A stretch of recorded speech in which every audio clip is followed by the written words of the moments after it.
The Fallout franchise had a horrible 2025. From probably the worst developer livestream ever to the complete disaster that was and continues to be Fallout 4's Anniversary Edition. It's safe to say that 2026 can't be a repeat of 2025 when it comes to the Fallout IP. So I figured what better way to kind of talk about it going forwards than to play some Fallout 3 and kind of discuss what went wrong and why I think 2025 was such a disaster for the IP. A lot of it really does stem from that Fallout Day livestream that Bethesda did.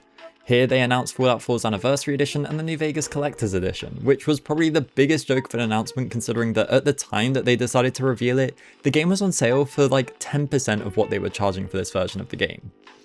But as someone that went into the stream with really no expectations, the fact that I ended up coming out of it incredibly underwhelmed took me by surprise.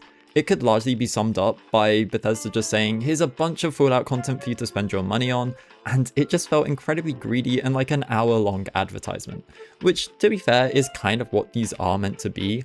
But the thing is, they weren't trying to sell us anything new, instead just stuff that we've already experienced or known about. Which largely led to this just feeling incredibly underwhelming and kind of like, what was the point? The main thing from the showcase though was Burning Springs, which if you've kept in the loop of 76 you probably already knew about. And it released and it was incredibly underwhelming. This was meant to be the biggest update the game had ever seen, even bigger than Wastelanders. In reality though, this new region of the map, which is deceptively big for how much of the area you can actually explore, comes with a 4-hour long main quest with no role-playing options that really feels like it ends just as it's getting started. It really is hindered by the live service approach that they are taking to Fallout 76, and you can really see that here with this new main quest kind of ending with the main guy being like, oh yeah, I'll have more quests for you later, just for there not to be anything else to do with it at the moment. We did also get a side quest with this expansion, which was just a glorified fetch quest that tasks you to collect 150 briefcases, which is just way too many, the reward of which is kind of underwhelming as well. And the big thing of having the ghoul from the TV show in the game, just to have him say essentially 2 voice lines that basically culminate in him saying, ooh, go kill these guys in my radiant quests, largely just feels like a joke. The actual new content here and the main draw of it outside of the new region, which is admittedly pretty fun to explore, are these new grunt hunt quests, which are the radiant ones, and then the new headhunt events, which are basically just more difficult versions of grunt hunts, which end up being over quicker than it takes to actually start them up. They do shower you with legendary weapons, which is nice, but there's not really a lot to do with them after the fact. There is the raid, which is pretty cool, but that's not anything new. If at all, it's been made worse with this update, as now you can only get rewards from it pretty much once a week. Overall, Burning Springs was just an incredibly underwhelming expansion for the game, and a lot of that really comes from the high expectations that Bethesda created going into it. And this is something that they really struggled with, and that's managing expectations. With the things like the Fallout Day livestreams, people will expect there to be something new to be announced, but there really wasn't, either last year or the year before that. And that really culminates in these events just feeling incredibly, well, just what is the point? Then yeah, there's Fallout 4 Anniversary Edition. Oh my god, where do you even start with something like this? It breaks mods, which everyone was expecting, but beyond that, it broke DLCs, and for every bug from the next-gen version that it fixed, it feels like it introduced 3 more. All of this just for creations, which the community largely hates the idea of. Creations could have worked. I do believe that if they would have stuck with Creation Club, but allow modders access to everything that they have now without restrictions on things like new dialogue and stuff, then they really could have acted as community-created DLC for the game, like what Bethesda wants these to be. It could have been an amazing platform for DLC-sized mods, adding in things like new regions, questlines and the like, which could have all been a lot more viable for the time and effort that's spent by mod authors making this content with the additional funding that the Creation Club provides.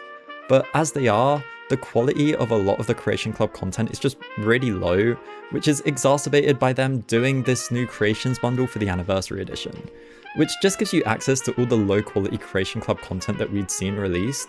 The number of items here is incredibly inflated by things like skins for weapons and armors, with the majority of the content here being discounted or even free in the past. There's no sort of discount either if you already own a lot of this stuff, and it really does kind of just feel like a cash grab aiming to get money out of the uninformed who see this stuff and think that they're getting the new content that was shown in the livestream, some of which isn't even out to this day. Fallout 4 still not having any of the quality of life features from Fallout 76, such as area looting and a new items tab in the Pip-Boy, and even just something as simple as out-of-the-box functionality to be able to have the game run at above 60 FPS, just kind of leaves you wondering how much they actually care about the people playing these games. Stuff like that and other quality of life improvements would have made this update worth it. As it stands though, I'm still sticking to the pre-next gen version of the game, and I imagine most of you are as well. Fallout 4, as it stands, is just a massive buggy mess, and it's done so much harm with the last 2 updates that they've done to this game that, you know, it's made a lot of people lose faith in Bethesda. Thankfully enough, or well, kind of weirdly, the best thing that we have for the Fallout franchise going into 2026 is Amazon's Fallout Season 2, which I personally am really enjoying. As of the writing of this, we just got to see the Legion, and I'm not going to spoil it here in case you haven't seen it yet, but the route that they took with them was pretty funny and fitting considering it is what was likely to happen following something like Caesar's death. Overall, I think this is a whole lot stronger than Season 1, and the direction the show seems to be taking is one that I'm interested to see. Although there is one quote from Todd that kind of haunts me, where he says that the events of the series are going to impact Fallout 5, so I am kind of anticipating an out of nowhere Brotherhood of Steel is now the main faction in all of the Wastelands sort of thing happening, considering they seem to be in every single Fallout game now. Speaking on Fallout 5 though, it's largely speculated that it's going to be in San Francisco, and there's just a lot of things I kind of hope we see in it. For example, the main thing is that I don't want it to be in the same art style as the architecture and stuff that we saw in Fallout 4, mainly the overly colourful and plasticky feeling of the buildings. And thankfully we know this hasn't been retconned to being the new art style, as both the TV show and 76 do have your more traditional style of Fallout architecture. I just really think it would be nice to see something new in this game. I would be really happy if I'm wrong and what the TV show is setting up is a civil war amongst the Brotherhood that causes them to kind of go back to the state we see them in something like New Vegas, because in my opinion they fit the minor faction role a whole lot better than they do the main one. With the stuff that we saw in Season 1 combined with the fact that the Enclave were a major faction in Fallout 2 also has me wondering if they're going to be playing a bigger role or something in Fallout 5. I do really like the new aesthetic the faction has in 76, and the fact that they're joinable in that game kind of makes me hope that we'll see them as an actual faction and not just as generic bad guys like they were in Fallout 3. The main thing with Fallout 5 though is that we're probably not going to be seeing it for a while, which is just incredibly depressing if I'm being honest. I was 10 when Fallout 4 came out and I'm about to turn 21.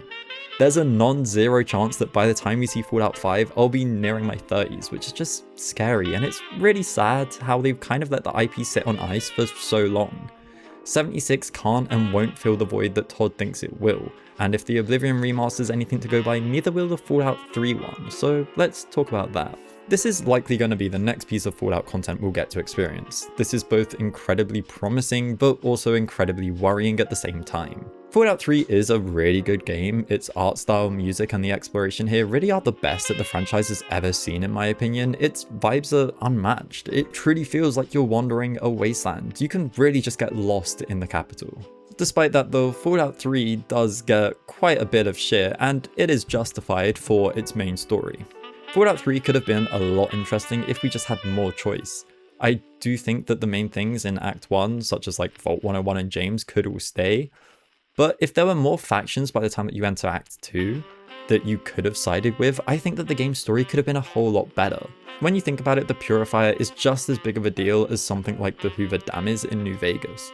The only difference between the two is that in Fallout 3 you're forced to side with the Brotherhood, whereas in New Vegas you have a choice. Now, I'm mainly bringing this up because we know Bethesda are taking a more hands-on approach when it comes to the Fallout 3 remaster, and I know I'm being incredibly hopeful here, but I think if they dust off the geck and add some new content to make the experience different to the Fallout 3 we already have, it could genuinely make a lot of the stuff that's happened to the franchise recently a whole lot better.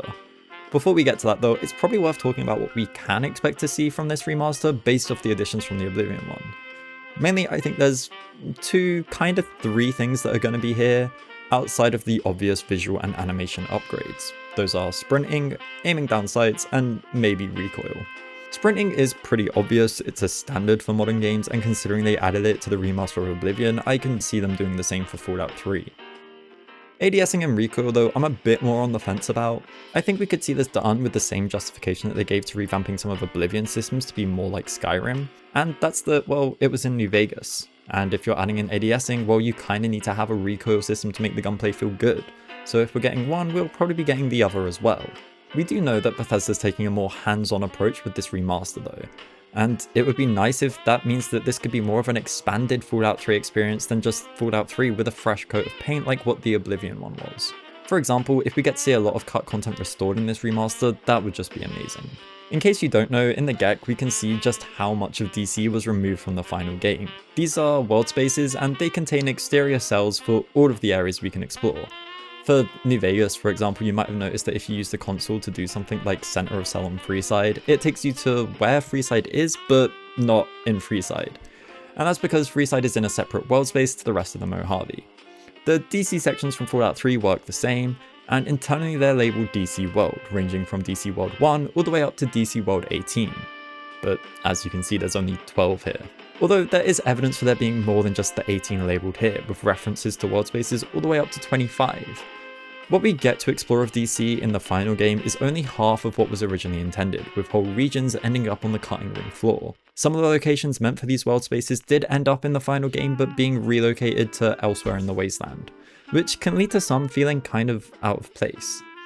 Recently we did just get a mod called Fallout 3 Anniversary which restores a lot of these regions and relocates some of the moved areas to where they were originally intended to be. And I am planning on doing a full video dedicated to this mod, although it would be really cool to see this content restored in some form of official capacity, and what better way to do that than in a remaster. I do think though that we can see this shadow dropped on the Fallout Day Livestream maybe. Firstly because it's what these live streams are for. It's kind of weird having them and then not having a single big thing to announce in any of them yet. The Oblivion remaster got shadow dropped, and although it is more likely to be revealed at say an Xbox showcase, I do think it could be shadow dropped on the same day as the Fallout Day one. Mainly because the Oblivion remaster probably did a lot of heavy lifting when it comes to setting the foundations for the Gamebryo engine to work with this dual engine approach that they're taking. So really, all that needs to be done on an engine level is just implementing some of the changes that Fallout 3 made and getting them working. After that, it'd be just creating new assets for the visuals and animations. But also with Bethesda taking a more hands-on approach with the 3 remaster, I kinda wonder if we'll see some of the new assets that they've made for the armors and stuff from 76 in the remaster, which could save a lot of time. But if the assets already exist, why not just convert them to work with Unreal and then use them in the remaster? It's just creating more unnecessary work to redo them all from scratch. If you thought that I was already coping with that last part, just wait until you hear this, which is something that I really don't think is happening, but if it does, well, it could kinda be insane. Of course, there is absolutely no evidence to back this up, but hear me out. This year we get the Fallout 3 remaster, and then a year later we get a New Vegas one, which ultimately culminates in them bundling them together and selling us both for like 200 quid. Not only would it tie in with the Fallout TV show being in New Vegas and it could cash in on that, but with a lot of the work being done for the Fallout 3 remaster, a New Vegas one would just be a huge stack of money left on the table. Is this gonna happen though? Probably not. I don't think that we will be seeing any kind of Fallout spin-off game or anything like that releasing to fill the gap until Fallout 5 releases though, mainly because something of that level would have had to already be in development for at least a couple of years by now, and the chances are we would have heard about it. So what needs to change going into 2026? Well, to be honest, I don't really know. I think that asking for any sort of Fallout related content such as a game would be a bit of a reach, but I think a lot of this stuff, when it comes to, well, how could they do better than they did last year, it really comes down to how things are just communicated with the community. Stuff like the Fallout Day Livestream where it feels like a long-winded advertisement kind of just can't feel like that again. I know that's incredibly vague, but I feel like they really missed the balance when it comes to having a celebration for the franchise that feels like an actual celebration, whilst at the same time still, being an advert for their new content. As well, they just kind of need something to get some good community sentiment again.